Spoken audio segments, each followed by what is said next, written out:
अवधूत चिंतन श्री गुरुदेव दत्त श्री स्वामी समर्थ। मी शीतल तुमच्या सगळ्यांचं विचारांमध्ये स्वागत करते, नॅचरल सुरुवात करते।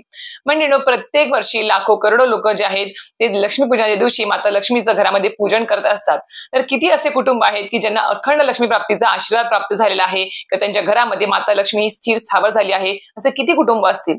तर मी खरं सांगते तुम्हाला, खूप जणांचे अशी अनुभव आहेत की आम्ही माता लक्ष्मीचं वर्षातून एकदा लक्ष्मी त्या दिवशी घरामध्ये आगमन करतो, पूजा करतो, नैवेद्य पंचपक्वान्न फराळ सगळं काही पार पाडतो, थाटामाटात आम्ही दिवे वगैरे सगळं काही करतो। आम्ही खूप मोठ्या उत्साहामध्ये दिवाळी साजरी करतो त्या दिवशी आम्ही, म्हणजे त्या दिवशी लक्ष्मीपूजन असतं त्या दिवशी। पण तरी सुद्धा आमच्या घरामध्ये आर्थिक प्रॉब्लेम्स आहेत, आर्थिक उत्कर्ष होत नाही, डोक्याचं कर्ज वाढतच जात आहे किंवा घरामध्ये लक्ष्मी टिकत नाही। तर हे कसं का होत असेल? म्हणजे घरात लक्ष्मीपूजन करून सुद्धा, पूजा मांडणी आरती नैवेद्य सर्व काही करून सुद्धा आमच्या घरात एवढे प्रॉब्लेम्स का होतात? प्रत्येक वर्षी असं होतं। तर मी तुम्हाला सांगू इच्छिते की खूप असे कमी कुटुंब आहेत की ज्यांच्या घरामध्ये माता लक्ष्मीचं आगमन होतं आणि ती स्थिर स्थावर त्या घरामध्ये राहते। कारण की खूप कुटुंब असे आहेत की ज्यांच्या घरामध्ये फक्त लक्ष्मी कुबेर पूजनाच्या दिवशी फक्त पूजा मांडणी करून नैवेद्य आरतीच एवढ्याच गोष्टी पार पडतात आणि सरळ मग ते आपले फटाके उडवणे असेल किंवा इतर गोष्टींच्या मागे ते लागून जातात। पण असं न करता ही खूप मोठी चूक आहे। तुम्हाला खरं सांगते, प्रत्येक व्हिडिओमध्ये मी सांगत असते की प्रत्येक देवता जी आहे ती तिच्या फक्त मंत्र स्तोत्र आणि सेवा, तिची आराधना नामस्मरण जेवढं आपण करतो जास्तीत जास्त तेवढ्या गोष्टींनीच ती जास्त प्रसन्न होत असते। त्याच्यामुळेच आपण आजच्या व्हिडिओमध्ये पाहणार आहोत की आपल्याला लक्ष्मी कुबेर पूजन म्हणजे ज्या दिवशी लक्ष्मी पूजन आहे त्या दिवशी आपल्याला अखंड लक्ष्मी प्राप्तीच्या सर्वोत्तम सर्वोच्च आणि अतिउच्च कोटीच्या कुठल्या सेवा करायच्या आहेत की जेणेकरून तुमच्या घरामधल्या अलक्ष्मीचं नाश होऊन माता लक्ष्मी स्थिर स्थावर तुमच्या घरामध्ये कायम स्वरूपी होऊ शकते। तुम्ही यंदा भले तुम्ही मागच्या वर्षी करत नसाल किंवा आज तुम्ही कुठल्या वर्षी या सेवा केल्या नसतील, पण यंदा या वर्षी पासून तुम्ही या सेवायला सुरुवात करा लक्ष्मीपूजनाच्या दिवशी। त्याच मी तुम्हाला सांगेच पुढे व्हिडिओमध्ये कुठे भेटणार आहेत, कशा पद्धतीने करायचे आहेत सगळं काही सांगेल। पण तुम्ही यंदा या वर्षीपासून ह्या सेवा करायला सुरुवात करा। मी तुम्हाला खरं सांगते, पुढच्या दिवाळीपर्यंत तुम्ही स्वतः मला अनुभव सांगताल की नाही, आमच्या घरात जो काही आहे तो आर्थिक प्रॉब्लेम सुटलेला आहे, हे शाश्वत सत्य आहे। म्हणून तुम्हाला सांगते आहे, नक्कीच व्हिडिओ पूर्ण बघा, शेवटपर्यंत बघा। सेवा खूप जास्त महत्वपूर्ण आहेत, प्रभावी आहेत, नक्कीच करायच्याच आहे, प्रत्येकाने करायच्या आहेत। मी सुद्धा करते प्रत्येक वर्षी, म्हणून तुमच्यासोबत सुद्धा आज शेअर करते आहे। तर नक्कीच व्हिडिओ पूर्ण बघा। चला तर व्हिडिओला सुरुवात करूया, जास्त वेळ न घालवता। तर मंडळींनो, येत्या 21 ऑक्टोबर 2025 आपलं मंगळवार आहे त्या दिवशी, तर या दिवशी आपल्याला लक्ष्मीपूजन करायचं आहे। शुभमुहूर्त आपणास माहिती आहे, मी कालच्या व्हिडिओमध्ये तुम्हाला पूजा मांडणी शुभमुहूर्त संकल्प कसा सोडायचा आहे आपल्याला लक्ष्मीपूजनाचा, नैवेद्य आरती मंत्र स्तोत्र सगळं काही सांगितलेलं आहे। कालच्या व्हिडिओ खूप मोठा झाल्यामुळे त्यामध्ये सेवा सांगता नाही आल्या मला, त्यामुळे आजच्या व्हिडिओमध्ये सेपरेट फक्त आणि फक्त सेवेसाठीच हा व्हिडिओ असणार आहे। पण खूप मोठ्या प्रभावी या सेवा आहे, ज्या वर्षातून आपल्याला एकदाच त्या दिवशी करायच्या असतात, ज्या दिवशी माता लक्ष्मीचं आपल्या पृथ्वीवरती आपल्या घरामध्ये आगमन झालेलं असतं।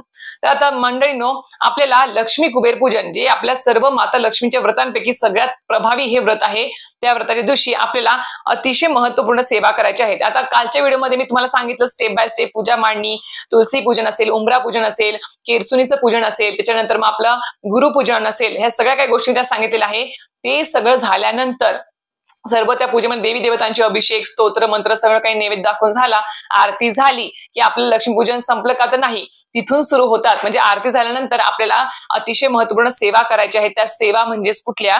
तर तुम्हाला ज्या काही मी सेवा सांगणार आहेत आता पुढे जाऊन, त्या सर्व सेवा तुम्हाला नित्य सेवेच्या पोथीमध्ये भेटून जातील। नाही तर तुम्ही सरळ सरळ गुगल करा, तुमच्याकडे पोथी नसेल तर गुगल करा, त्याच्यावर तुम्हाला त्या मंत्र स्तोत्र भेटून जातील तुम्हाला। तर नक्कीच आता सर्वात प्रथम तुम्हाला उद्या म्हणजे तुम्हाला लक्ष्मीपूजनाच्या दिवशी तुम्हाला आरती झाल्यानंतर, पूजा मांडणी नैवेद्य आरती झाल्यानंतर तुम्हाला या सेवांना सुरुवात करायची आहे। तर आता सामूहिक पद्धतीने तुम्ही ह्या सेवा करू शकता, कारण की थोड्याशा जास्त या सेवा आहेत, थोडा वेळ लागू शकतो। मी तर म्हणेल की बाकीच्या इतर गोष्टी फटाके उडवणे पोल्युशन करण्यापेक्षा किंवा इतर धांगडधिंगा करण्यापेक्षा तुम्ही या दिवशी जर शांततेने अशा आध्यात्मिक वातावरणात जर या सेवा केल्या तर खरं सांगते का माता लक्ष्मी तुमच्यावर प्रसन्न होणार नाही का? तुम्हाला अखंड लक्ष्मी तुमच्या घरात नांदणार नाही, नांदू शकते आणि हे शक्य होऊ शकतं फक्त या सेवांमुळेच। तर पहिली सेवा तुम्हाला त्या दिवशी करायची आहे ती म्हणजेच काय?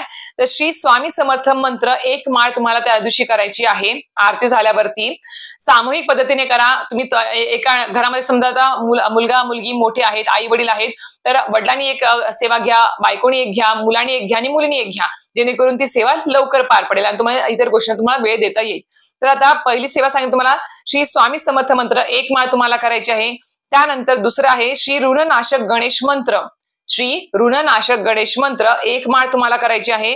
श्री लक्ष्मी गायत्री मंत्र 1 माळ, श्री कमलात्मक मंत्र 1 माळ, श्री विष्णू गायत्री मंत्र 1 माळ, त्यानंतर आहे श्री कुबेर मंत्र 1 माळ, त्यानंतर गीतेचा 15वा अध्याय 1 वेळा वाचायचा आहे. नित्यसेवेच्या पोथी तुम्हाला भेटून जाईल. त्यानंतर येतात ते गीतेची 18 नावे 1 वेळा, व्यंकटेश स्तोत्रम 1 वेळा पठण करायचं आहे. विष्णू सहस्राम स्तोत्र तुम्हाला पोथी माहिती आहे, ती पोथी तुम्हाला 1 वेळेस पठण करायची आहे. त्यानंतर श्री राम रक्षा 1 वेळा, नित्यसेवेच्या पोथीत रामरक्षा दिलेली आहे आणि रामरक्षा पठण करताना 10व्या ओवीपर्यंतच पठण करायचं असतं. त्याच्यानंतर सगळी ती फलश्रुती आहे, म्हणजे तुम्ही हात जोडून ती फलश्रुती पण वाचू शकता.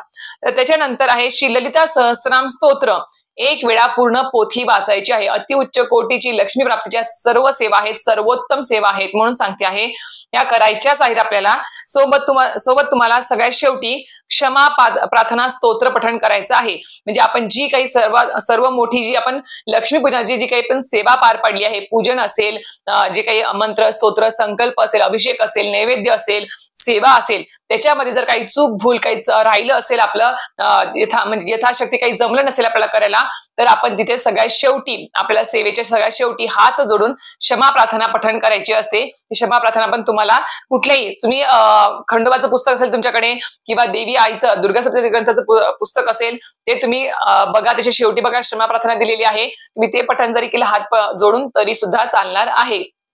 परत मी ते सांगू इच्छिते तुम्हाला, या सर्व सेवा ज्या आहेत मी तुम्हाला त्या स्क्रीनवर क्लिक करून देईन आणि या सर्व सेवा तुम्हाला आधीच सांगते आहे की ज्या काही सेवा तुमच्याकडे म्हणजे जे साहित्य तुमच्याकडे नसेल हे सेवा करण्यासाठी, जसं जपमाळ असेल, आणि हो 1 माळ म्हणजे तुम्हाला त्या सर्व जप माळेवर तुळशीच्या माळेवरती जप करायचा आहे. इतर आणि दुसरी गोष्ट म्हणजे त्या दिवशी तर आपण पारंपरिक पोशाखच परिधान करतो, फक्त काळे वस्त्र घालून तुम्ही ह्या सेवा करू नका, कुठलीही काळे वस्त्र परिधान करू नका. आणि अजून एक गोष्ट, घरातल्या महिला जर ह्या सेवा करणार असेल, खरं तर घरातल्या महिलांनी सुद्धा या सेवा कराव्या, घरातल्या कुलस्त्रीने, तर त्या स्त्रीने या दिवशी खरं सांगते हातामध्ये बांगड्या असाव्या, असतातच पण तरी सुद्धा सांगते आहे हातामध्ये बांगड्या असाव्या. आपल्या साज शृंगार, कपाळी कुंकू, जे आपण आता या अष्टमीपासून जे आपण लक्ष्मीपूजापर्यंत जे काही कुंकुमार्चन आई भगवतीच्या टाकावर करत असतो, ते कुंकुमार्चन आपल्या कपाळी लावून आपल्याला सर्व सेवा पार पाडायच्या आहेत. घरातल्या पुरुष मंडळींनी सुद्धा यामध्ये मदत करायची आहे, कारण की सेवा भरपूर आहेत पण तेवढ्याच प्रभावी आहेत.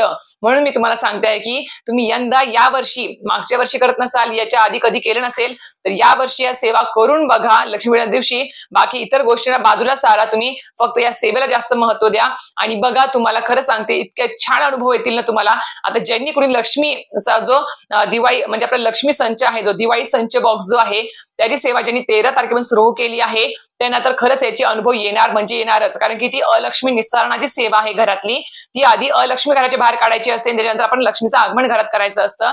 ज्यांना या वर्षी शक्य झालं नाही दिवाळी संच घेणं, ते नक्की पुढल्या वर्षी तरी या सेवा नक्कीच करा. मी सांगेल त्या दिवाळी संचच्या खूप याचे अनुभव सिद्ध खरं सांगते, म्हणजे त्याची फळप्राप्ती आहे. माझी सेवा चालूच आहे त्या दिवाळी बॉक्सची, ज्यांचे चालू आहे त्यांना नक्की सांगेल मी. तुम्ही तुमचे अनुभव कमेंट बॉक्समध्ये सांगा की जेणेकरून इतरांना प्रेरणा भेटेल की कशा प्रकारे तुम्हाला अनुभव आलेले आहेत दिवाळी बॉक्सचे. आणि सोबतच जे कोणी दरवर्षी या सेवा करतं, लक्ष्मीपूजनाच्या दिवशी जे सेवेकरी आहेत जुने ते करतात, त्यांना काय अनुभव आले त्यांनी सुद्धा कमेंट करावं, जेणेकरून नवीन सेवेकरांना त्याची प्रेरणा मिळेल आणि ते सुद्धा या वर्षीपासून या सेवांना सुरुवात करतील. मी खरं सांगते, इतर गोष्टी कमी करा, पण या वर्षी तुम्ही माता लक्ष्मीचं आगमन घरात होणार आहे, तर त्यावेळेस तुम्हाला या माता लक्ष्मीच्या अतिप्रभावी अतिउच्च कोटीच्या सर्व सेवा पार पाडायच्या आहेत. तुम्ही बघितलं असेल या सेवांमध्ये माता लक्ष्मीचे सर्व स्तोत्र मंत्र आहेत, सोबतच माता लक्ष्मी सोबत श्रीहरी विष्णूंची सुद्धा सेवा आपल्याला पार पाडायची आहे. म्हणून सांगते आहे तुम्हाला, नक्कीच या सेवा करायला विसरू नका. अतिशय प्रभावी सेवा आहेत आणि या सर्व सेवा किंवा ही जी काही तुम्हाला सेवा सांगितली आहेत मी, सर्व काही दिंडोरी स्वामी समर्थ केंद्राप्रमाणे किंवा मार्गदर्शनाप्रमाणेच तुम्हाला तुमच्यापर्यंत ही माहिती पोहोचवते आहे. तशा प्रकारे तुम्हाला आजचा व्हिडिओ माहिती आवडली तर नक्कीच व्हिडिओ लाईक, शेअर, सबस्क्राईब करायला विसरू नका. श्री स्वामी समर्थ.